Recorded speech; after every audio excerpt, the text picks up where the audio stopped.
Prime Field.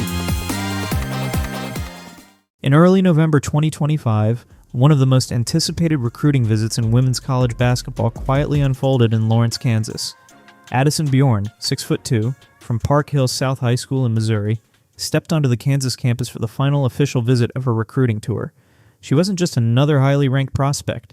She was the 10th rated player in the 2026 class and a symbol of what might be coming next.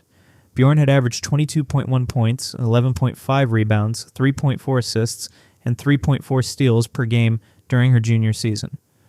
A statistical profile rarely matched among her peers, but behind those numbers lies a deeper story, a story of geography, of timing, and of strategy. Because if Bjorn chooses Kansas over Iowa, a move few predicted 2 years ago, it won't simply be a recruiting upset. It will mark the rise of a new model in women's college basketball, and the beginning of a power shift in the American Midwest.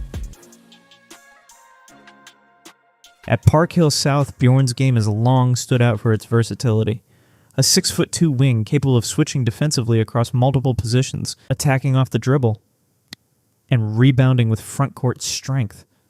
Her stat line isn't just productive, it's complete. Double-digit rebounds, 3+ assists, over 3 steals per game. In an era where positional flexibility defines modern basketball, Bjorn represents the archetype programs are chasing, the two-way wing who can dictate pace and matchup balance. Recruiting analysts rank her near the top of her class. Her impact extends beyond scoring. She disrupts, creates, and covers space with a presence that reshapes the floor.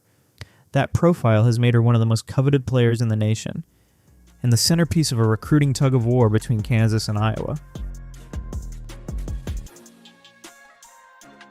Kansas' pursuit of Bjorn didn't begin this fall. It began years ago. Reports indicate the Jayhawks have recruited her since the 7th grade. An unusually long courtship in the modern recruiting landscape. Their approach is deeply regional.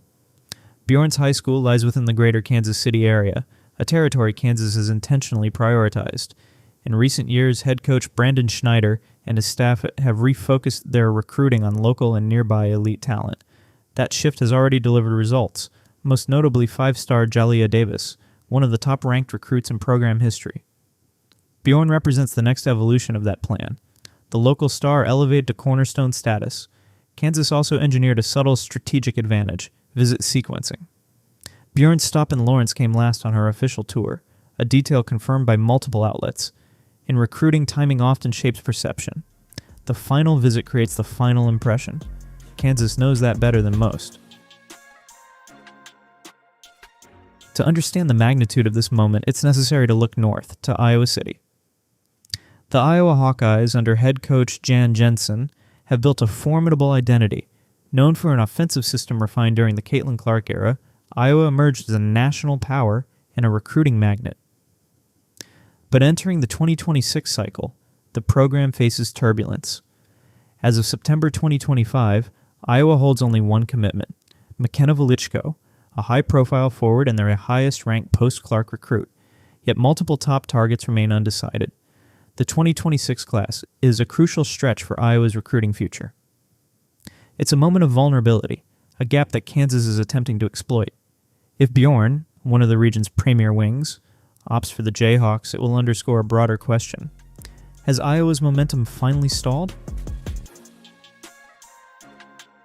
What's unfolding in Lawrence isn't coincidence, it's design. Kansas has been steadily crafting a recruiting model rooted in 3 principles. Recruit locally and early. Build trust and familiarity before national contenders enter the picture. Develop positional versatility. Target players who fit multiple roles, allowing for dynamic lineup structures. Stack regional stars. Turn local commitments into cultural anchors that attract the next wave of talent. The success of that model is already visible. Smaya Nichols became a breakout player. Jaliyah Davis, another local 5-star, followed. Bjorn, if she joins them, would serve as the capstone, the proof of concept. As one Sports Illustrated article framed it, landing Bjorn would be the latest feather in their cap in a string of local recruiting wins. Kansas's blueprint isn't about single-season results. It's about identity construction. A program that once chased others is now building an ecosystem of its own. Kansas basketball philosophy is evolving. Coach Schneider has emphasized a faster, more versatile style of play heading into the 2025-26 season. That pivot demands players who can guard multiple positions, handle the ball, and adapt in transition. Bjorn's profile aligns perfectly. Her defensive metrics, particularly her 3.4 steals per game, indicate strong anticipation and lateral speed. Her rebounding totals suggest the physicality to operate in small ball systems or traditional sets alike. For Kansas, she would be a strategic connector, the piece that links their guards' tempo with their forwards' length. For Iowa, she represents a type of player that's increasingly hard to replace in a guard-centric roster model. If Kansas lands her, it gains tactical flexibility. If Iowa loses her, it faces a structural question about how to rebuild its wing depth. Recruiting is rarely about one player, until one player changes the message. Should Bjorn choose Kansas, the implications would extend far beyond one roster spot. It would signal to future prospects that Lawrence, not Iowa City, may now be the premier destination for elite Midwestern wings. That message matters. Programs build perception one commit at a time. When a top 10 recruit picks a program not traditionally in the national recruiting elite, it alters the recruiting map. Kansas would no longer be viewed as an opportunistic regional recruiter, but as a legitimate national player. For Iowa, the optics would be difficult. A program once viewed as the heartbeat of Midwest basketball could find itself defending ground it used to control. Momentum, once lost, is rarely regained easily. Behind every major commitment lies an unseen dimension, the human element. Recruiting experts often cite emotional familiarity, spatial proximity, and visit timing as decisive factors, intangibles that can outweigh brand recognition. Kansas' strategy touches each of those points. Bjorn grew up near the Kansas border, played her high school ball in Missouri, and has attended camps and events within Jayhawk territory. The staff's long-term relationship, dating back to her middle school years, creates continuity and comfort.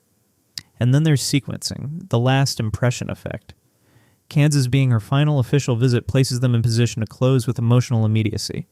These factors combine into what analysts describe as the hometown hero effect. A narrative Kansas is actively cultivating, the idea that local stars can stay home and still chase greatness. For Bjorn, it's a compelling equation. For Kansas, it's deliberate engineering. If Kansas secures Bjorn's commitment, the consequences will extend into the broader recruiting ecosystem. Within the Big 12, it would reinforce Kansas as a rising power capable of competing with established national brands.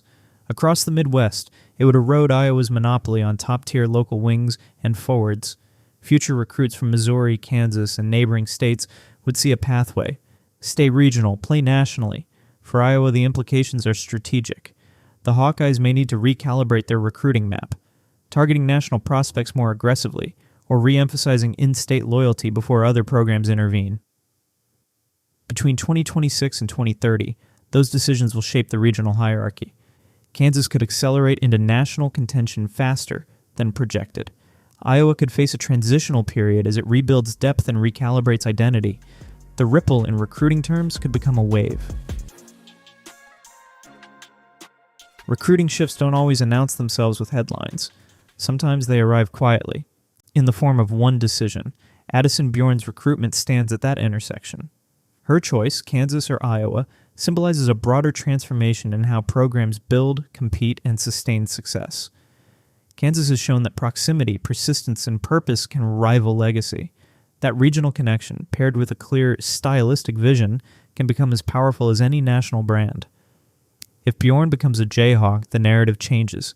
Kansas is no longer the hunter, it becomes the model. And Iowa, once the regional standard, may find itself adjusting to a new competitive order. In the end, this story is not only about a single athlete or a single commitment. It's about evolution, the way women's college basketball is redefining the balance between tradition and innovation, legacy and locality. Addison Bjorn stands at the center of that shift. Her decision will echo across a generation of recruits who now see the map of opportunity redrawn, one regional blueprint at a time. Prime Field